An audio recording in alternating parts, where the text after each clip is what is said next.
Thank you. Hi, everybody.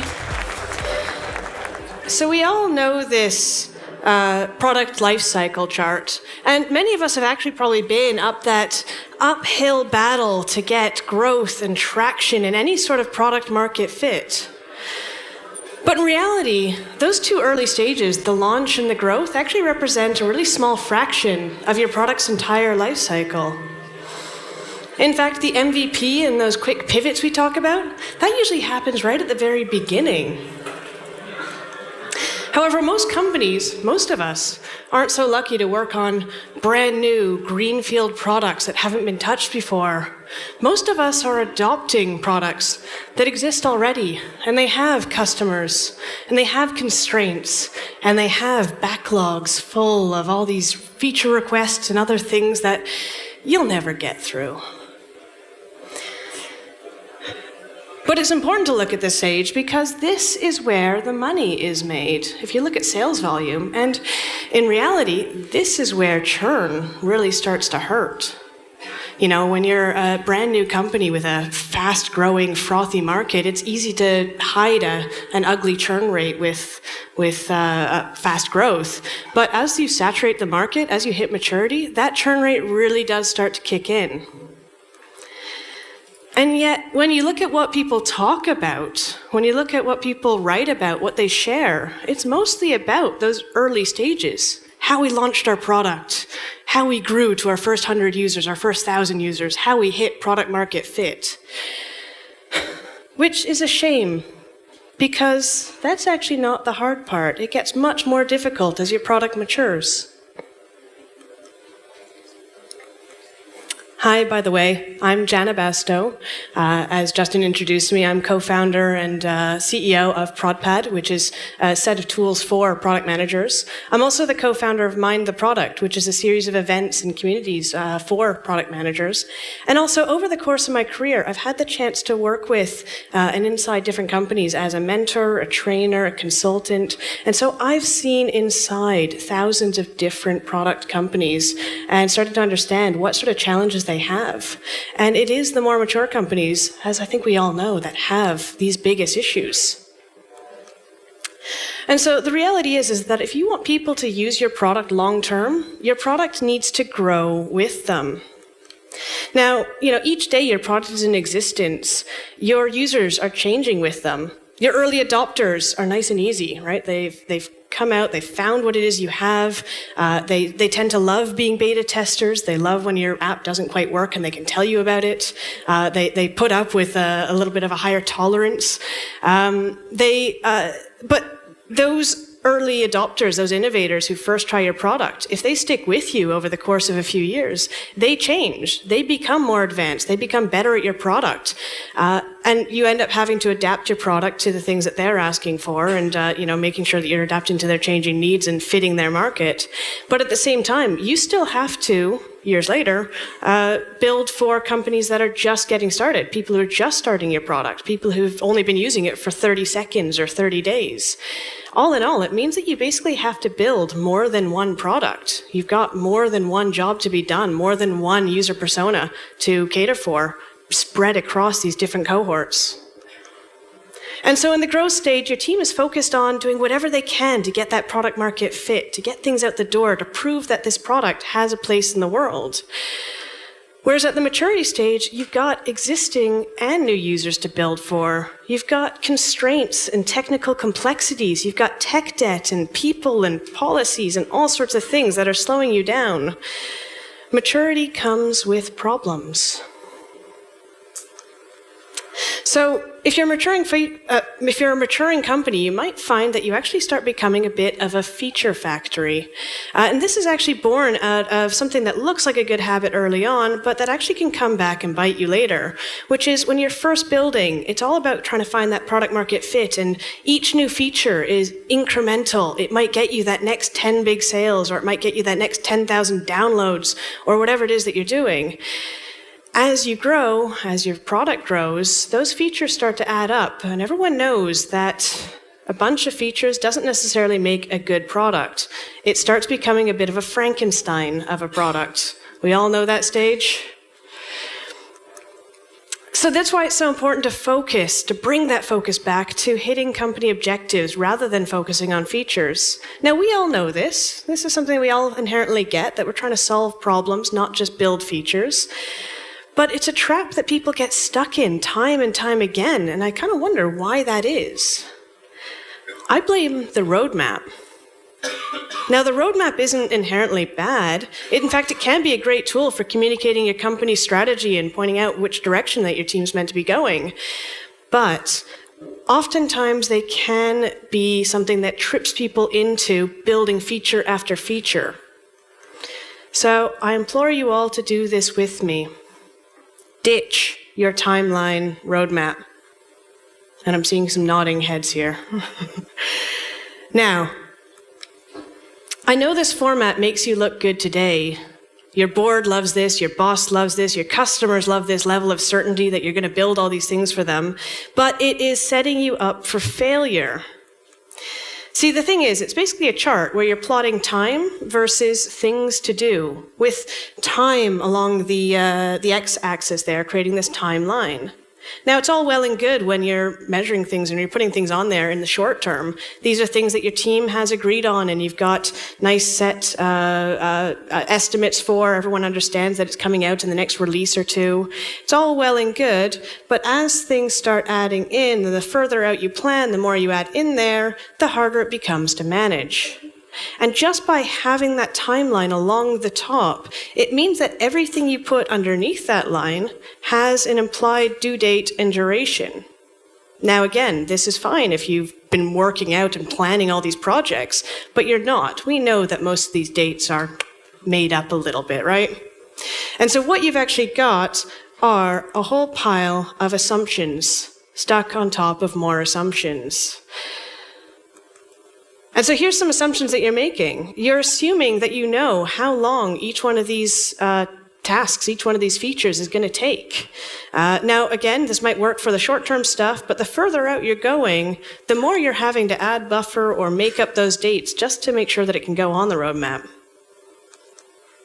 The next assumption is that you know that nothing else is going to disrupt this timeline. No new competitors in the market, no juicy deals that are worth going for, no market opportunities. Nothing's going to change this timeline, right? The third assumption is that you assume that each of these products is going to work as soon as it's launched. You gave 3 weeks for that new checkout page to start converting at a better rate. Well, then you know at the end of those 3 weeks that checkout page is done and it's converting exactly as expected, right? Yeah, not always. And the fourth assumption is that you're assuming that each of these features actually deserves to exist, that they form a core part of your strategy and deserve to be codified. And at the end of the day, you're making one big assumption that nothing is going to change. And that's a pretty dangerous assumption to be making. So what could possibly go wrong? Well, these made-up release dates might send your developers on these really stressful death marches. Your sales and your marketing teams and your bosses and your customers have these mismanaged expectations. And, chances are you're missing opportunities or even just building the wrong thing. And at the end of the day, that creates sad product managers. So is there a better way? Sure there is. Let me give you a few ways that you can ditch that timeline roadmap and get out of that feature factory. So, step 1, product vision. We all know we need a product vision, but so many companies don't have it. So many companies don't have agreement on what their vision is. Now, if you don't have one, don't stress. This is the first thing you can do. Here's a formula you can use. You might actually recognize this from Jeffrey Moore's Crossing the Chasm as an elevator pitch template, but it also works well as a product vision because it's asking key questions like, who is it for and what problem are you solving and how are you going to differentiate yourself? So use this as a starting point. The next step is to map out your objectives, and these should be outcome-based goals that are tied to your company strategy. Now, you might know these as KPIs or OKRs, or we just simply call them objectives. It doesn't matter what you call them. The point is that they're guardrails that act as guardrails to keep your team pointed in the same direction and making sure that you guys know what successful looks like. When you're setting your objectives, make sure they're focused on outcome over output. These should be things that matter to the company and aren't just vanity metrics like how many story points or how many features you can put out. And the third step is to ditch that timeline and change it out for time horizons. And what you're doing here is you're breaking that timeline up into 3 buckets, the current, near term, and the future. And basically it means that you're standing in one place and you can see the things that are closest to you. These are your current term. You've got good visibility as to what's being built. Your sales team wants to know what's coming out so they can get trained up, and your support team as well. Your developers need to know what kind of tasks are coming up. So you've got pretty high level of granularity at this point.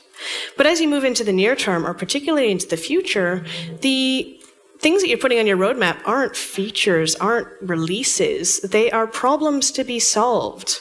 They are things that need to be validated, things that you need to use to get confidence over whether you're building the right thing. And validation is key here, because I like to think of the roadmap as a prototype for your strategy. If you were adding a new feature, you'd probably draw up a paper prototype and then, show it to some people, use that as a catalyst for a conversation as to whether that's the right button to put on the page or something like that. Your roadmap is a prototype for your strategy in that you can say, these are the problems we want to solve, and this is the order we think we need to tackle them. Are we right? Are we wrong? What's missing? Use it as a prototype and use it as a catalyst for starting that conversation, rather than trying to turn it into this perfect plan of all the things you're going to do. So the result is a lean roadmap. And there's a few different ways to do this, but the core is that you've got these cards that outline problems to be solved. They're linked to objectives. They're not set across time, but they're ranked. So you can see, which of these problems is the most important one, which of these things need to be done first.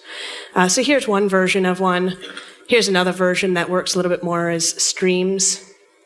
But the value of the roadmap format is that it takes the focus off building features and turns the focus into solving problems. And it helps your team strive towards making sure they are solving those problems and reaching towards that vision that you set in the beginning. Nothing stifles innovation like a to-do list as long as your arm.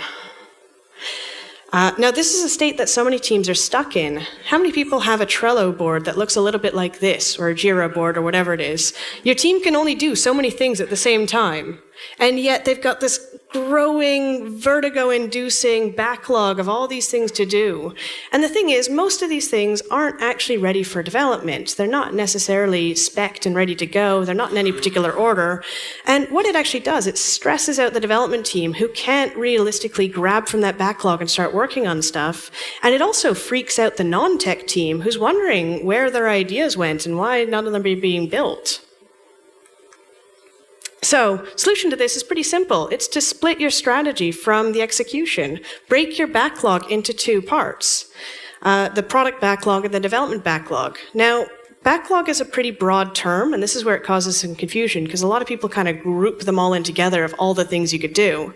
But I like to see it as the development backlog, which is your ready-to-go tasks. Your developers should be able to pick up one of these, start working on it, and know that they're working on the right thing. They have enough information to go ahead, and they know when it's done.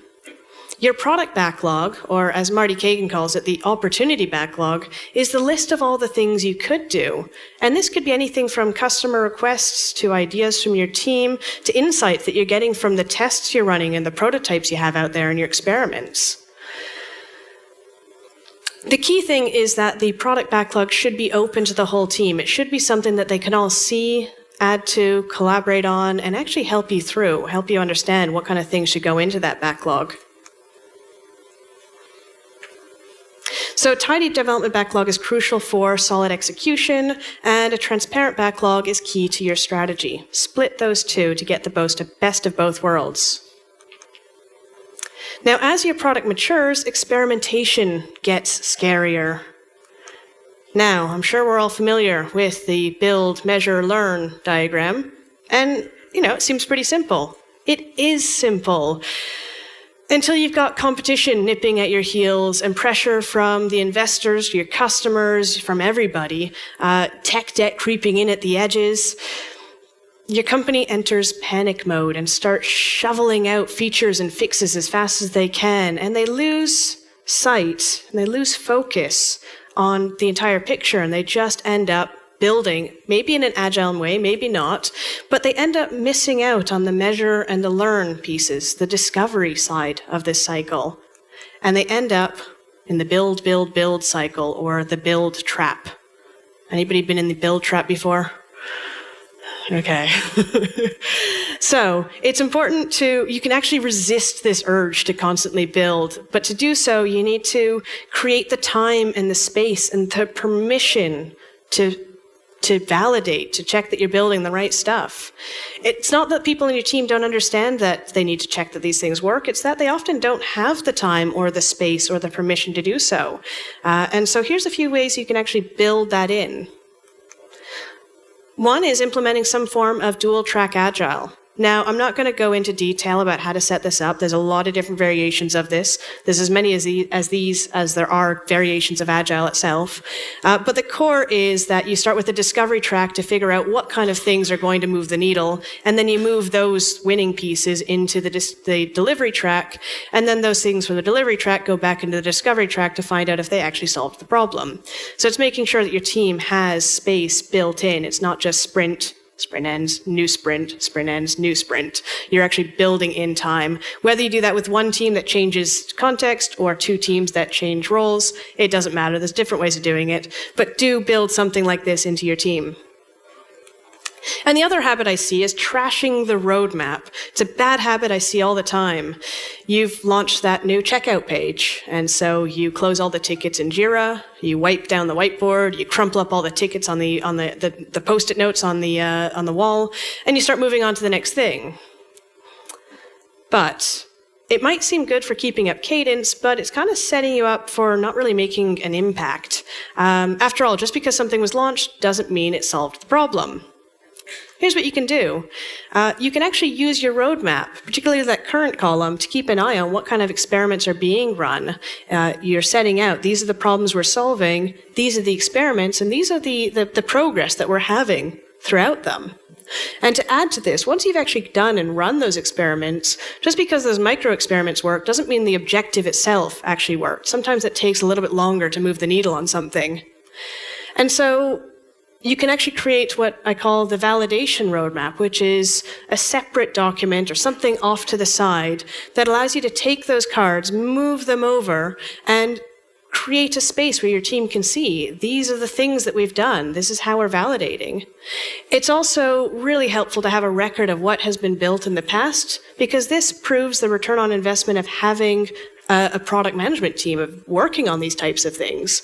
Your goal isn't to build features, and if you're just showing a roadmap that shows a bunch of features, you're not showing the problems you solved. So use this validation roadmap or some sort of retro roadmap to show what kind of things have been built and what kind of impact they had.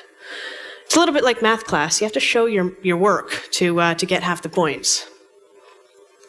And it helps to remember that it's not your job to have all the answers. You're supposed to know less than your colleagues. Instead, you should be focusing on asking the best questions and creating a safe space for everyone to contribute. And that safe space is often called psychological safety. Is this a term that people are familiar with? Okay, so it's about making people feel more comfortable speaking up, reporting errors, and pitching in to help out with the product. How do you build this safety within your team? Well, there's a couple tweaks that you can do to your language that actually help set this stage. One of my favorite questions is phrasing things so they begin with, how might we? It turns the issue into a collective problem. It supposes instead of asserts. And it works really well in conjunction with the term, I bet. Now, as a product team, when you're building products, you're going to be wrong a lot. I bet gives you permission to fail and to try again.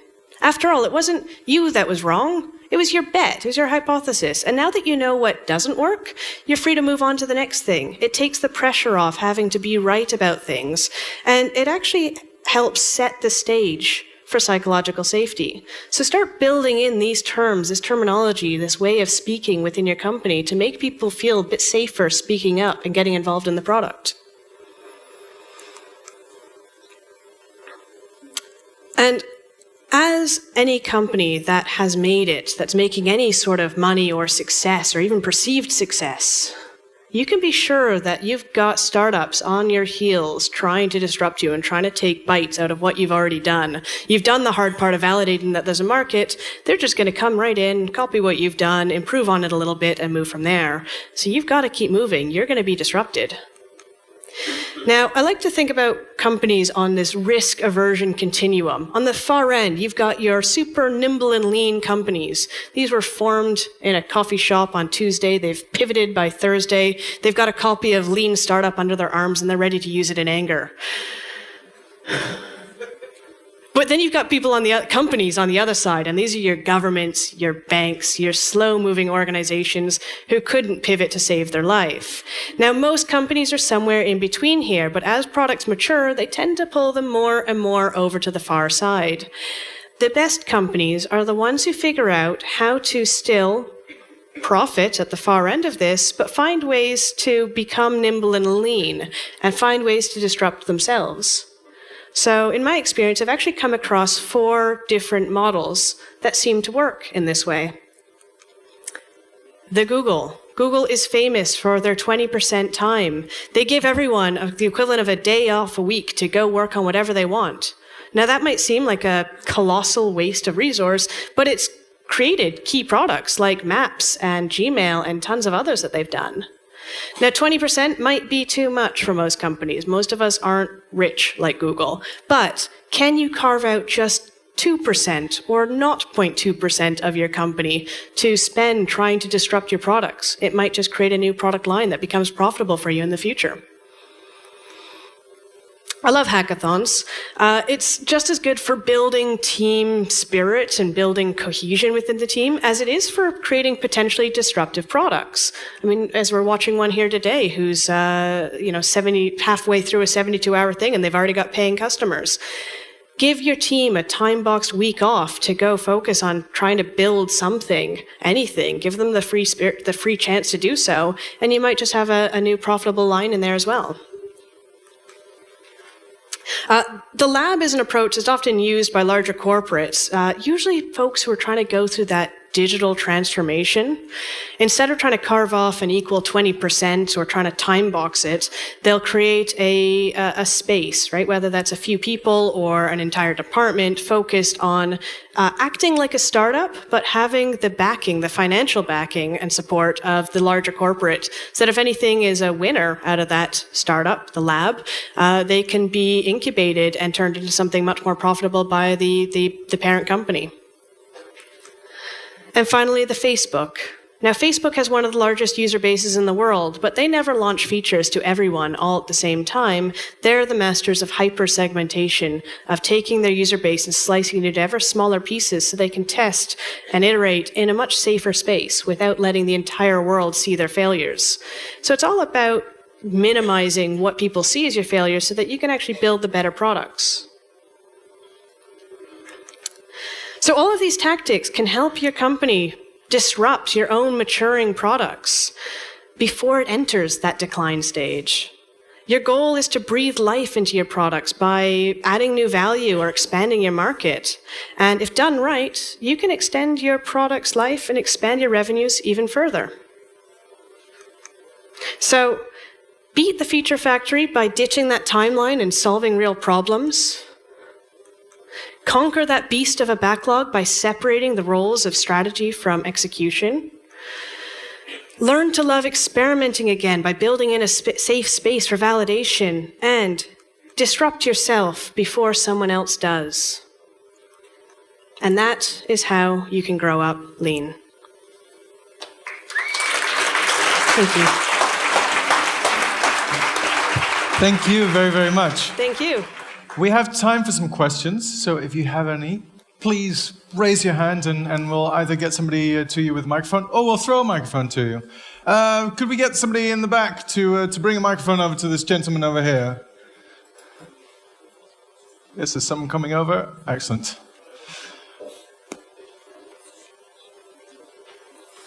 Before I forget. Thank you very much. No worries. Yeah. Hi there. Thanks a lot on the methodology on the Lean roadmap. I really liked it. I've been creating roadmaps a lot in a role as a strategist. What I see is that corporations really like a roadmap because it gives them a sense of control in their yearly paradigm they have. Yes. So how are we going to break through this yearly paradigm? Because there's a lot related to it in appraisal systems and stuff like that. So that's why people like to have this roadmap, because it's on their on the horizon of this I have to do this year. So it has a mind shift is necessary there. That's a great question. You actually said the right word there. It's a mind shift. It's cultural more than anything else. And if you think about it, a year is a completely arbitrary set of time, right? Why a quarterly roadmap? A quarter might be the exact right amount of time to look out at your vision and to have a roadmap for. But for larger companies, it's probably short-sighted. And for brand new, nimble companies, a year is way too far out. So that year is pretty arbitrary. There's a couple ways you can tackle that. One is by taking away the timeline. You'll actually find that a lot of companies won't actually mind and won't even notice if you are showing that you are experimenting, solving problems, and making more money for them, right? If you are actually solving those problems and doing it right. Other companies are much more resistant to doing so. So you've got the choice. Some companies are very, very strict on having timelines. Figure out whether those dates that they're setting are arbitrary or whether they're important. If they're internal and they're just there because, the last product manager used to put them there and that's what they're used to, then there's probably ways you can talk them out of that and showing them a better way. If those dates are there for a very specific reason, like they are completing projects for clients that they've been paid for, that's not a product-driven company, that's an agency. And there's nothing wrong with that. Some companies make their money solving big problems and getting them out by certain dates. There's a lot of money in that. But those type of companies don't change the world, not in the way that product-driven lean companies do. So it's a matter of trying to express that message upwards and make that change. And there's lots of different ways of doing that. Product management, and in this space, it's very much a stakeholder management thing, and part of that is managing up and trying to get people on board. Some of those things, like changing the way that you talk to people, changing the way that you set bets, the way that you think about experimentation, can all make a big difference and change the company from the inside out. Thanks. Good luck. How might we get another question from the audience? Here we go. Catch. Hi, I'm a founder of a startup based in London. And my company is rather new. And so, like what you said, I ended up having to fix my timeline because things just never go as planned. Yeah. The thing is, what do you suggest in terms of, because you said, might as well just take the timeline out. But say, if I were to pitch in front of an investor, they would want to know. So how should I approach it? That's a really good question. And there's something I learned as well, because some investors will love to see your roadmap of things you're going to do, but they know that's a lie as well. If they're investing in you, they're investing in you because you've got a great team and you guys know how to solve problems. They know that if some other competitor comes in and gets more funding than you, you're not just going to build blindly on this roadmap that you've promised them. You're going to iterate and you're going to find ways of solving that. And so if you were to take that timeline out and tell them, I'm not giving you a timeline of things we're going to do. We're going to listen to our customers, listen to the market. We're going to build the best product we possibly can.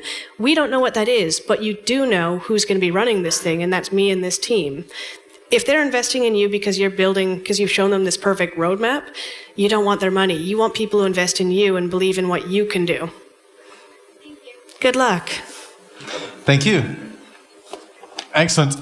Very short question. Do you have anybody with a short question? Here. Hi. I'm part of a large corporate, and we are starting to build our future company today. What should I do today? What should you do today?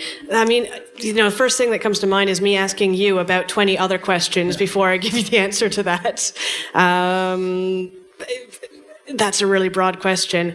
Here's an idea. We're doing a roundtable on product culture, and there's a lot of other people talking about culture and fixing things within these large organizations. Set that question out to everyone you meet here today, and people are going to be able to give you an answer and advice to that and ask the right questions of you to figure out how we can help you. I'm sorry I can't give you a more direct question, but I'd be lying if I did. And I'm very happy because that is exactly the amount of time that we have. Thank you very much, Janna, and thank you for the questions.